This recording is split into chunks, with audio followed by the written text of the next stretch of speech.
सचिव सचिव अमर गोलपुरी आप लोग मुंबई से आए हुए हैं। जहाँ पर योग करने का किया है ये आपकी काफी गरीब काफी दूर से आप लोगों का इंतजार कर रहे हैं। आप लोग आकर उनकी कपड़े जो है लेकर आ जाए और लिया जाए। सचिव अमर गोलपुरी आप लोग मुंबई से आए हुए हैं। किसी को पूछिए चले गणेश जी को दिया है।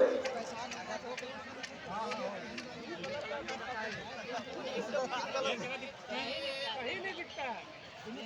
अरे वो अंदाज लोग लगाता है कि चाय गरमा गरम चाय बोले चाय। 4 लेडीज एक जेंट्स बनारस से आई है। 4 लेडीज है एक जेंट्स है। बनारस से जो आए हैं भाई साहब